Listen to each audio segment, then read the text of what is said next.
اعوذ باللہ من الشیطان الرجیم بسم اللہ الرحمن الرحیم۔ اگلا عنوان ہے لوازمات فقر، بے نیازی اور استغنا بھی ہے۔ مخدوم گرامی، اس زمانے میں فقراء کے لیے دولت مندوں کے ساتھ آشنائی اور تعارف پیدا کرنا بہت مشکل ہے۔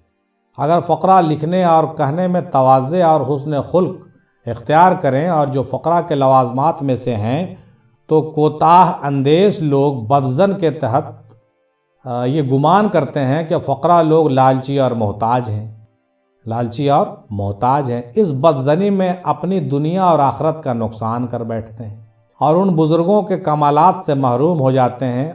اور اگر فقراء لوگ بے نیازی کا سلوک کرتے ہیں جبکہ وہ بھی لوازمات فقر سے ہے، تو کم فہم لوگ اپنے اوپر قیاس کر کے اس کو بدخلقی قرار دے دیتے ہیں اور یہ کہتے ہیں کہ فقیر اور درویش بھی متکبر اور بدخلق ہیں۔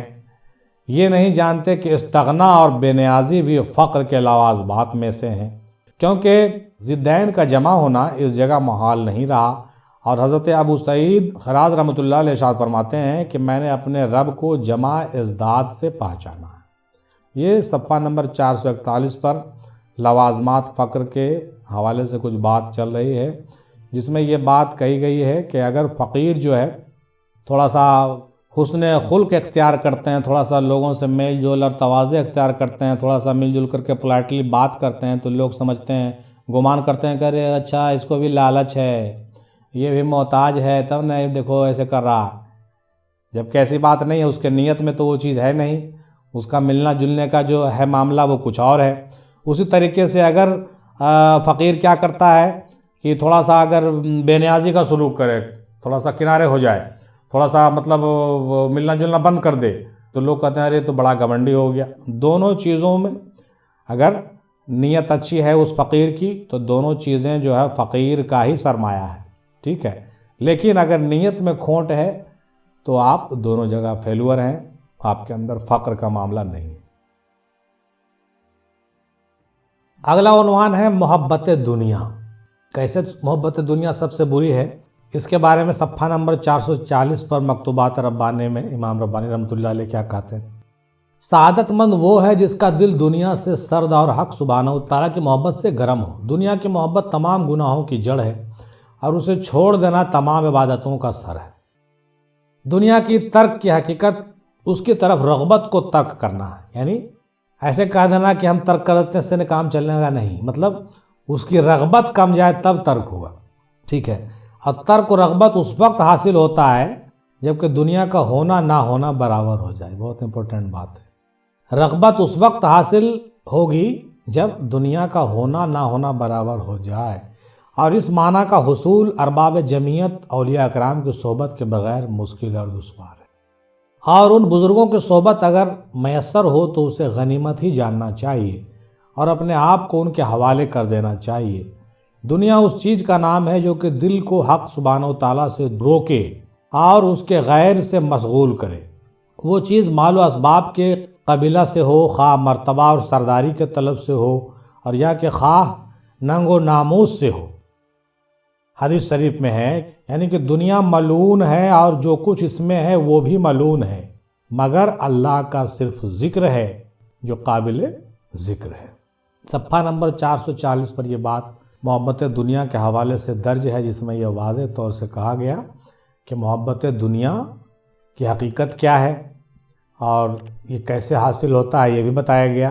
اور سب سے اصل بات اس میں یہ کہی گئی کہ اس حالت میں جب آدمی پہنچ جائے کہ دنیا کا ہونا اور نہ ہونا جب برابر ہو، تبھی دنیا ترک ہو سکتی ہے، ورنہ دنیا ترک ہونا اتنا آسان نہیں ہے۔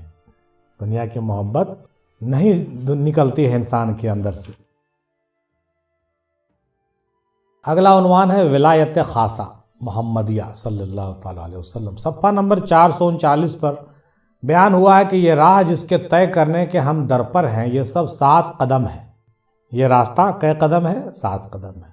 2 قدم عالم خلق سے تعلق رکھتے ہیں اور 5 قدم عالم امر سے تعلق رکھتے ہیں۔